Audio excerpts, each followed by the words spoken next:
اتفاق، اس کے آج ہم لوگوں نے مشقی سوالات اور جوابات کرنے ہیں، ٹھیک ہے۔ جیسے کہ آپ کو یاد ہے کہ نظم میں شاعر نے اتفاق کی اہمیت پر زور دیا تھا، اتحاد و اتفاق کے بارے میں بتایا تھا، ٹھیک ہے۔ اب ہم اس کے مشقی سوالات کی طرف چلیں گے۔ آپ لوگوں نے پلانر پر ڈیٹ مارک کرنی ہے، 5واں ہفتہ اور پہلا پیریڈ، ٹھیک ہے۔ سوال نمبر 1 ہے اس کا الف حصہ، ہمیشہ مل کر رہنے کے نتیجے کیسے ہوتے ہیں، ٹھیک ہے۔ اس کی ہیڈنگ آپ لوگوں نے دے دی ہے نتیجہ، اور جیسا کہ شاعر نے نظم میں کس چیز پر زور دیا، اتحاد پر، ہمیشہ مل کر رہنے کا نتیجہ کیسا ہوتا ہے، تو ہمیشہ مل کر رہنے کے نتیجے جو ہوتے ہیں وہ نیک ہوتے ہیں، ہمیشہ اس کا نتیجہ اچھا نکلتا ہے، ٹھیک ہے۔ بے حصے پر آ جائیں، کامیابی کا رستہ کون دکھاتا ہے، ہیڈنگ آپ لوگوں نے دینی ہے کامیابی کا رستہ۔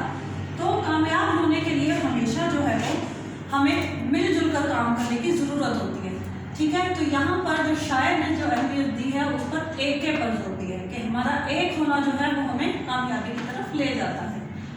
اسی طرح جیم حصہ دیکھیں، کون سی مسل مشہور ہے، ٹھیک ہے۔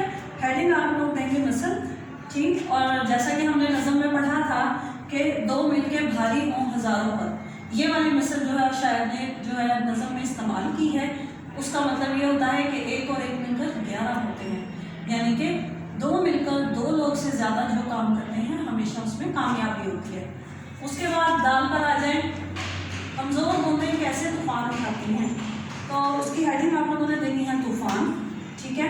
تو شاعر نے اس میں بارش کی مثال دی تھی اتفاق کی اہمیت کو مد نظر رکھتے ہوئے کہ جب کمزور بوندیں بھی جب آپس میں ملتی ہیں تو وہی طوفان کا سبب بنتی ہیں، کیونکہ بارش کا ایک ایک الگ الگ قطرہ تو کہیں بھی زمین پر گرتا ہے اور سوکھ جاتا ہے، لیکن جب وہی بوندیں اکٹھی مل کر پڑتی ہیں تو وہ طوفان اٹھاتی ہیں۔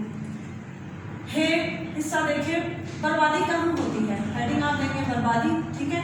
تو بربادی وہی ہوتی ہے جہاں پر نا اتفاقی ہوتی ہے، لڑائی جھگڑا ہوتا ہے، ٹھیک ہے۔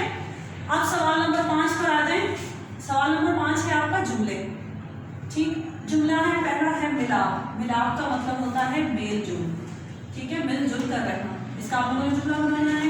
لطف، لطف کا مطلب ہوتا ہے مزہ، نشان کا مطلب ہوتا ہے علامت، ٹھیک ہے، اور قسمت کا مطلب ہوتا ہے نصیب، ٹھیک ہے۔ اور اگلا ہے آپ کا نا اتفاقی، نا اتفاقی کا مطلب ہوتا ہے اختلافات ہونا یا لڑائی جھگڑا ہونا۔